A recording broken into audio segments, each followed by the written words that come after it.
Soudure par Quentin Clément. Chapitre 6. Regan. Regan observait le vainqueur qui reprenait lentement son souffle. Il avait le visage couvert de sang et restait immobile, le regard perdu dans le vague. S'il n'avait pas été trahi par les mouvements de son corps qui cherchait à retrouver une respiration normale, on aurait pu croire qu'il n'avait pas survécu au combat qui venait d'avoir lieu. Elle n'avait pas la moindre compassion pour Karl.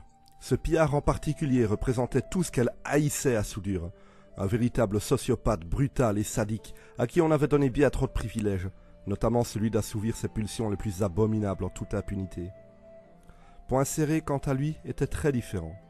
Rares étaient les hommes qu'elle ne parvenait pas à cerner. Celui-ci était aussi impitoyable et brutal que les pires des crapules, pourtant il avait pour les brutes le même mépris qu'elle. « Tu as payé Karl pour me tuer », souffla finalement l'accablé vainqueur sans même relever son regard sur elle. Elle alla s'asseoir, elle aussi adossée à un mur, juste en face de Morgan. « Si tu avais perdu, j'aurais dû me dépêtrer d'un beau merdier avec Karl, expliqua-t-elle calmement. Devoir expliquer au pillard pourquoi j'ai livré l'un des leurs à un type qui voulait sa peau, tu crois qu'il l'aurait pris comment? Si c'était lui qui avait gagné, je préférais qu'il ne sache pas que j'étais de ton côté. Ma position d'escarmouche qui se prépare est bien assez difficile à tenir comme ça. » Point Serré, qui jusque-là n'avait pas bougé, releva la tête pour regarder la femme, l'air interloqué. Admettre avoir du mal à tenir sa position, c'était pas le genre de faiblesse qu'elle était habituée à montrer. Probablement qu'elle ne doutait pas que Morgan avait déjà tout compris de la situation et n'avait donc pas de raison de feindre que tout allait bien. « En tout cas, maintenant qu'il est mort, j'espère que tu te sens mieux, continua-t-elle. Morgan baissa à nouveau les yeux et secoua lentement la tête. « On se venge pas pour se sentir mieux, répondit-il. La femme soupira pensivement avant de reprendre la parole d'un ton là que Morgan ne lui connaissait pas. C'est vrai, on a beau faire payer aux autres, ça change pas le passé et ça nous rend pas ce qu'on a perdu, je comprends ça. Point Serré plongea sur elle un regard plus dur. Je doute franchement que la fille du chef de guerre Sergei Rogers comprenne réellement des trucs comme la perte ou la vengeance. Elle lui rendit son regard de reproche, mais hésita avant de répondre. Elle finit par hausser les épaules en poussant un autre soupir. C'est une histoire connue que je n'ai pas à cacher, alors je te la raconte. J'avais 14 ans quand ils m'ont violé. Morgan tressaillit. Il ne s'était pas attendu à cette révélation. Lui qui avait toujours vu Regan endosser son rôle avec assurance, il ne s'était jamais posé plus de questions sur elle. Mais effectivement, enfant de chef de guerre ou pas, personne ne pouvait avoir autant de force sans avoir vécu des horreurs. La fille de Sergei continua. C'était lors d'une fête, ils étaient tous saoux comme des porcs. Il y a un gars d'un groupe de patrouilleurs qui m'a mis une main au cul. J'ai pas osé répliquer tout de suite. Je suis juste parti sans rien dire. Il s'est levé et a commencé à me faire des avances. J'étais qu'une gamine et lui, c'était un tueur. Il me faisait vraiment peur. Alors je lui ai demandé d'arrêter. Il a rigolé sans détacher son regard libidineux de ma poitrine. Il a juste dit à plus tard et il est parti. C'est dans ma chambre que ça s'est passé. Ils sont rentrés à 4. J'ai cru que c'était une alerte qu'on était attaqué, alors j'ai pas appelé à l'aide. Ils m'ont bâillonné et m'ont maintenu pendant que le premier s'enfonçait en moi. J'ai pleuré, je les ai suppliés d'arrêter, mais plus je suppliais, plus ils avaient l'air de prendre leurs pieds. Ils voulaient pas juste me baiser, ils adoraient réellement l'idée que ça me faisait mal. Finalement, j'ai juste arrêté de bouger. J'étais détruite, j'étais plus rien, juste un objet, leur objet. J'étais comme morte à l'intérieur alors qu'ils me prenaient à tour de rôle et se lâchaient sur mon visage. J'avais mal, j'étais salie. Ce qu'on ressent, c'est indescriptible. Quelque chose qu'il n'y a qu'une femme qui puisse comprendre. Le lendemain, évidemment, je suis allé trouver mon père et je lui ai raconté ce qui s'était passé. Il est entré dans une rage folle. Il m'a collé au mur et m'a frappé. Il a glissé une main entre mes jambes et a soufflé que les guerriers avaient le droit de prendre ce qu'ils voulaient et que si j'avais pas été assez forte pour me défendre, c'était mon problème. Il m'a lâché, mais j'avais la sensation qu'il était moins en colère contre eux pour ce qu'ils avaient fait que contre moi pour les avoir laissés faire. Que la faiblesse de sa fille nuise à sa réputation l'embarrassait, ça s'arrêtait là. C'était lui la victime et moi la coupable. Le soir même, à l'heure du repas, j'ai pris une masse et je suis allé à la table des violeurs. Je suis arrivé par derrière et j'ai explosé le crâne du leader. Je voulais que tout le monde le voie. Ça a été la panique, personne ne s'attendait à ça. Les autres se sont jetés sur moi, mais j'avais donné un flingue chargé à un esclave avec qui je m'entendais bien, au cas où. Il a ouvert le feu et en a tué 2 autres. J'ai tué le dernier avec ma masse. Personne n'a posé de questions, tout le monde savait très bien ce qui s'était passé. Il s'en était vanté toute la journée. Morgan resta silencieux durant 1 minute. Qu'aurait-il pu dire? S'excuser pour son mauvais jugement? Regan n'était pas le genre de femme à y donner de l'importance. « Et il lui est arrivé à quoi, cet esclave ?» demanda-t-il finalement, essayant de dévier sur un autre sujet. « C'est Lucas, n'est-ce pas? L'esclave qui t'a aidé dans ta vengeance et est devenu chef de la garde personnelle de la fille du chef de guerre. Une belle histoire. » Elle secoua la tête. « Non, c'est pas Lucas, et encore moins une belle histoire. Il a été exécuté par mon père le soir même. Ami ou pas, pour m'aider ou pas, un esclave qui s'attaque à des guerriers doit mourir, point final. »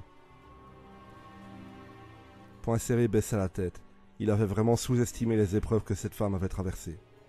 « Ton père est un beau salaud, souffla-t-il finalement.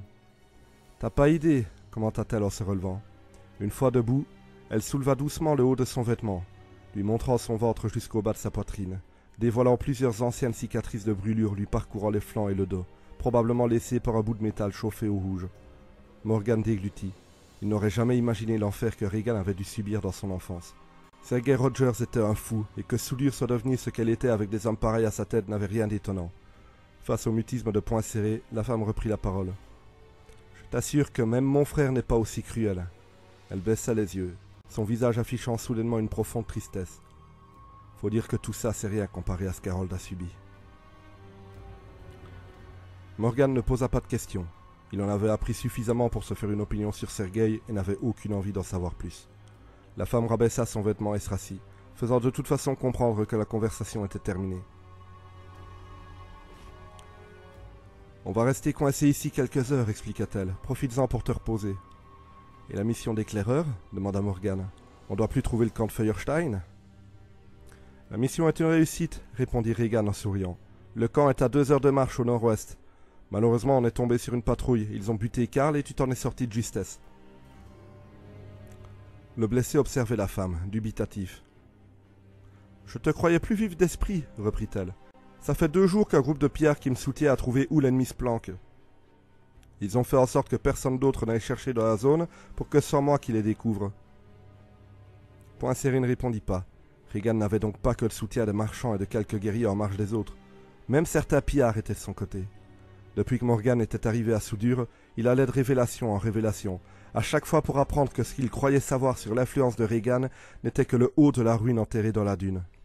Et à chaque fois qu'il croyait avoir percé le secret à jour, c'était pour mieux se rendre compte d'à quel point il était toujours très loin de la vérité. Il n'était cependant toujours pas certain que cela serait suffisant, une écrasante majorité des guerriers restant fidèles à Harold. Mais c'était pas le moment d'y réfléchir. La proposition de Regan de prendre quelques heures de repos était séduisante. Depuis que l'adrénaline de son combat contre Karl était redescendue, il avait la tête qui tournait et une sensation de nausée. Il se sentait épuisé, autant physiquement que psychologiquement. Il baissa la tête, ferma les yeux et tomba dans un profond sommeil.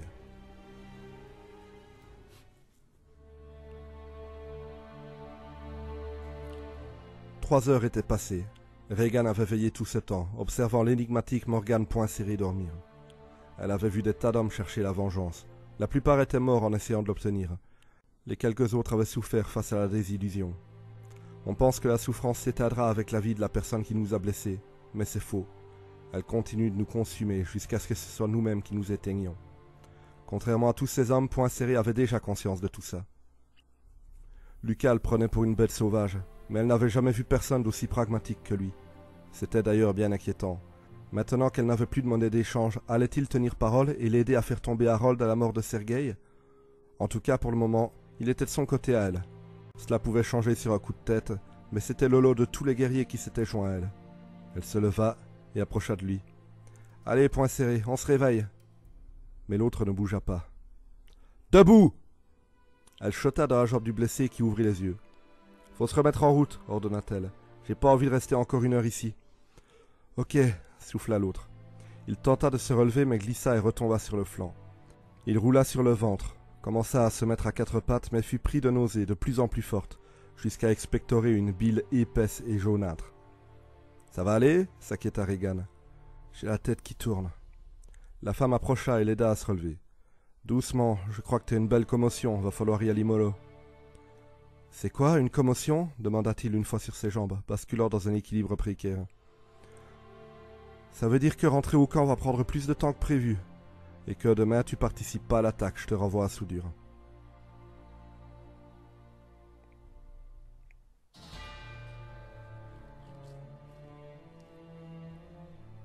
Regan était dans la grande tente du camp des pillards. Elle finissait de dessiner un plan du camp avancé de charbonnage en se basant sur les indications qu'elle avait reçues et apprises par cœur.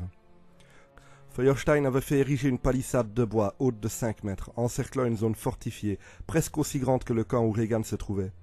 Et à l'intérieur, les éclaireurs avaient pu observer plusieurs dispositifs défensifs braqués sur la porte, notamment 2 mitrailleuses lourdes.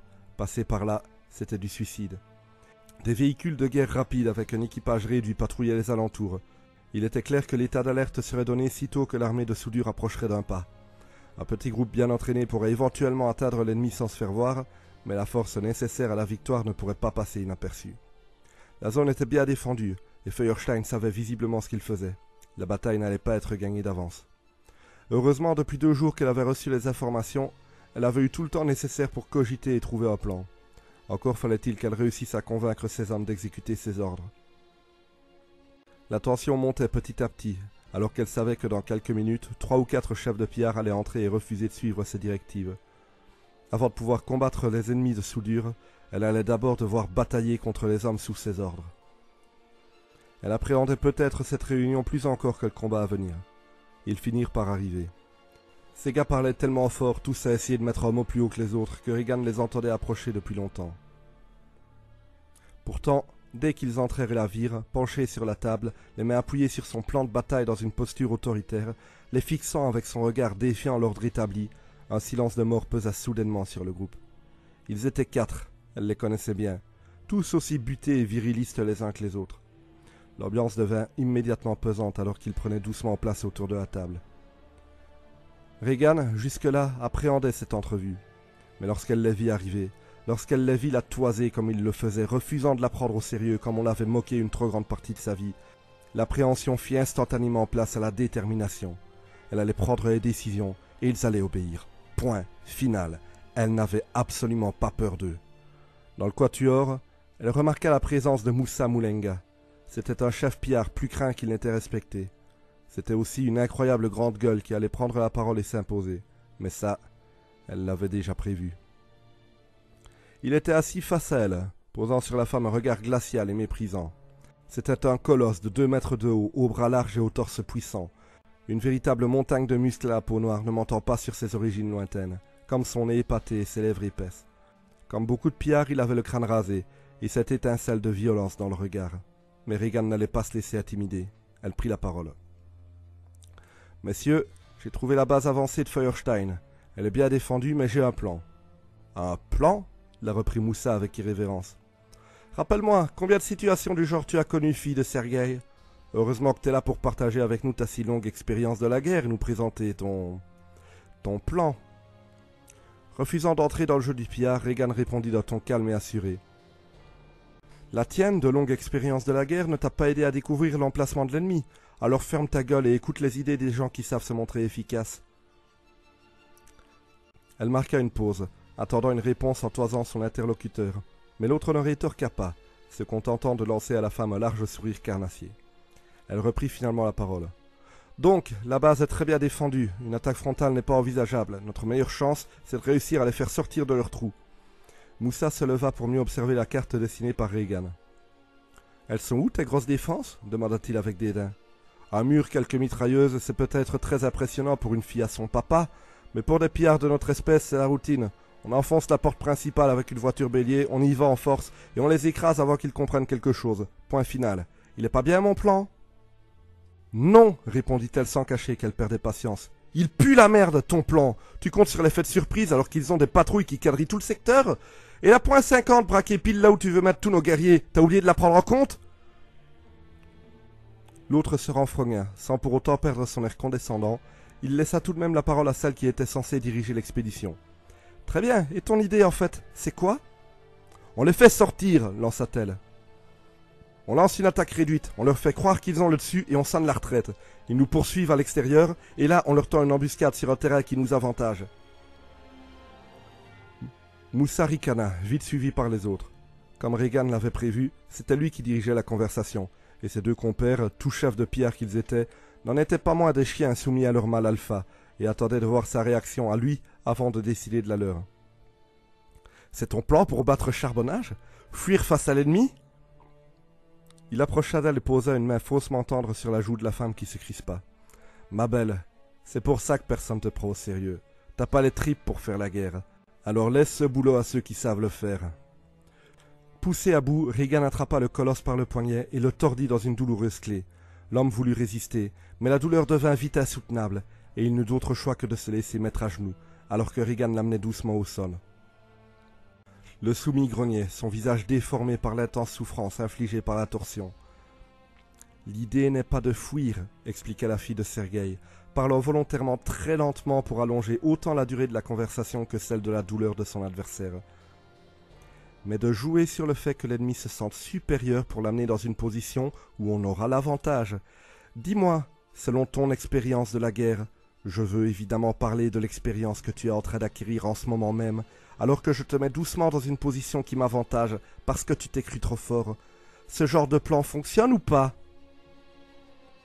Sans que son visage se décrispe, il hocha la tête rapidement. « Bien, nous sommes donc d'accord. » Elle lâcha prise. L'homme se releva en vitesse en se tenant le poignet qu'il faisait toujours souffrir. Il se tourna rapidement vers les deux autres chefs qui baissèrent la tête, signalant qu'ils n'oseraient pas se moquer de lui, malgré la scène ridicule qui venait de se jouer. Mais Moussa n'était pas dupe. Il savait que les langues allaient se délier très vite une fois qu'il serait absent et que sa réputation d'homme allait en prendre un coup. Il reposa sur Regan un regard de meurtrier, de prédateur blessé prêt à fondre sur sa proie. Il aurait pu la tuer sur le champ. Finalement, personne ne lui en aurait voulu. On aurait simplement raconté qu'elle avait été tuée par les gars de charbonnage. Pourtant, il n'attaqua pas. Il recula et demanda à la fille du chef de guerre. « Donc, on laisse Feuerstein croire qu'il est là-dessus et on l'attire dans un piège. On fait quoi s'il ne nous poursuit pas ?»« Je connais les hommes comme lui, c'est une tête de nœud qui pense avec sa bite. S'il se croit plus fort, il foncera tête baissée pour le prouver et laissera personne survivre. » L'autre semblait dubitatif, alors elle s'y renchérit. « Tu laisserais l'ennemi partir, toi ?» Il prit quelques secondes pour réfléchir et baissa finalement la tête. « Non, évidemment. »« C'est bien ce que je disais, tête de nœud qui pense avec sa bite. » Moussa, piqué au vif, ne sut pas quoi répondre à cela. Il abdiqua. « Très bien, comme tu voudras, fille de Sergueï. On va faire ce que tu veux. Après tout, ce sont les ordres de notre chef de guerre. Et quand tu te seras planté, on laissera le commandement à un homme digne de ce nom. Allez, explique-moi ton plan en détail maintenant. »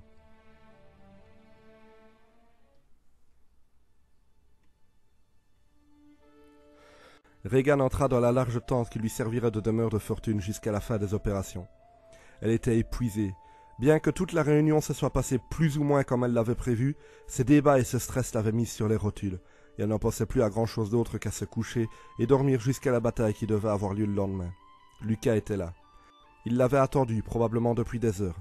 Dès qu'il la vit entrer seule, il avança vers elle et la prit par les épaules.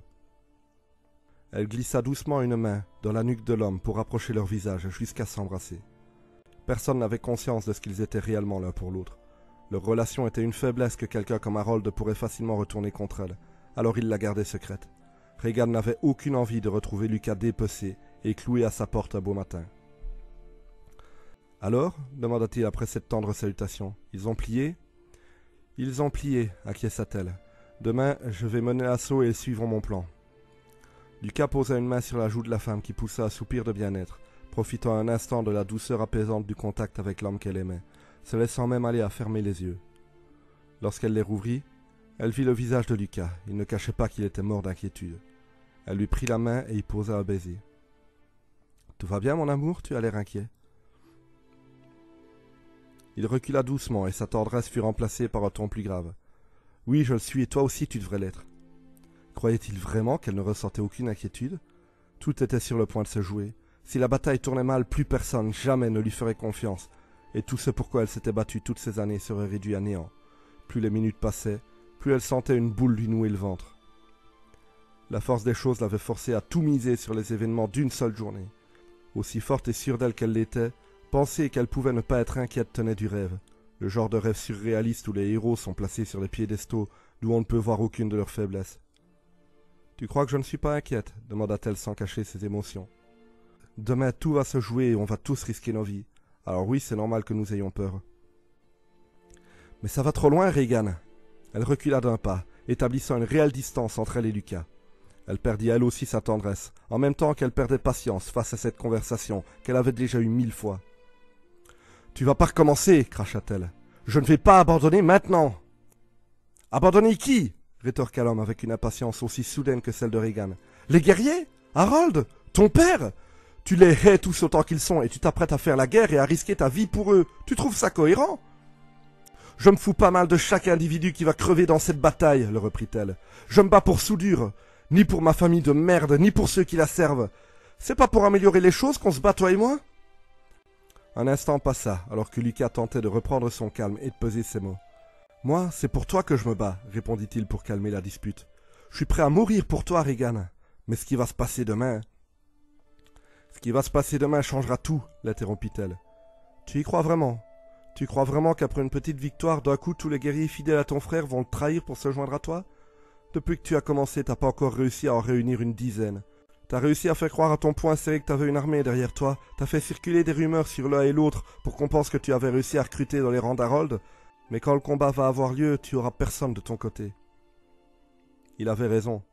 Après des années, seule une poignée de guerriers avait réellement rejoint ses rangs, et elle n'avait pas confiance en la moitié d'entre eux. Heureusement que des chefs comme Xavier Ferry avaient réussi à faire courir le bruit que certains de leurs hommes tenaient des propos allant dans le sens de la fille de Sergueï. Faute d'avoir de vrais fidèles, ce coup de bluff à grande échelle avait petit à petit aidé à lui offrir une fausse légitimité dans l'imaginaire collectif des guerriers. Si personne ne la soutenait, alors elle ne valait rien. Mais si on la pensait suivie par plusieurs chefs prêts à renverser le pouvoir pour elle, que ce soit vrai ou pas, ça lui donnait une certaine force et poussait même les sceptiques à éviter de lui manquer de respect. Elle avait espéré que cela entraîne un effet boule de paille qui l'aiderait à recruter, mais il n'en était rien. Ce pouvoir politique qu'on lui prêtait, cela ne restait que du bluff. Pourtant elle persistait, elle refusait de fuir, et si elle devait mener le combat seule, alors seule elle le mènerait. La ruse lui avait permis d'obtenir son statut, une femme parmi les guerriers, une femme que l'on écoutait, que plusieurs craignaient, même Harold. Elle remporterait la victoire non par la force, mais en utilisant sa meilleure arme. Un face-à-face entre les fidèles d'Harold et les miens n'a jamais été mon plan, expliqua-t-elle. L'important, c'est pas le nombre de guerriers qui me suivent, l'important, c'est de laisser supposer qu'ils sont nombreux. Tant que le doute subsistera, je serai en sécurité, même après la mort de Sergueï et d'Harold. Quand j'aurai tué mon frère, si personne ne sait qui est de mon côté et qui ne l'est pas, je ne risque pas de me retrouver avec un couteau dans la nuque. Mais ça ne durera pas. Lucas continuait d'être inquiet, malgré tous les efforts de la femme pour le rassurer. Ça durera assez longtemps pour que je me débarrasse de tous ceux qui pourraient être dangereux, conclut-elle. Un instant de silence passa. Lucas avait plusieurs fois essayé de convaincre cette femme formidable de laisser tomber et de partir sur les routes loin de Soudure et de sa folie. Mais elle avait toujours refusé de l'écouter, toujours. Même si cette force politique n'était que du bluff, même si elle était en permanence sur cette corde raide, vivant dans le risque que tout soit dévoilé et qu'elle perde tout, sa détermination sans commune mesure n'avait jamais, ne serait-ce que connu un instant de faiblesse. Il aurait voulu qu'elle accepte d'abandonner. Mais l'aurait-il toujours autant aimé si elle avait accepté? Regan Rogers faisait partie de ces personnes qu'on ne pouvait que suivre ou tuer, car jamais rien ne les ferait dévier de leur objectif. Cela faisait bien des années qu'il avait décidé de la suivre, même s'il savait qu'elle, elle ne le suivrait pas. Un homme entra soudainement dans la tente. C'était Moussa Moulenga. Personne ne l'avait annoncé, et il surprit le couple en pleine conversation. « Tu veux quoi » demanda Lucas avec agressivité, piqué par le manque de respect du pillard qui n'avait pas demandé l'autorisation d'entrer. Mais l'autre ne lui prêta aucune attention et avança vers Regan. « Dis-moi, fille de Sergueï, tu peux me rappeler ton plan, ce qui était prévu durant la réunion ?» Il semblait en colère. La femme ne comprenait pas trop pourquoi.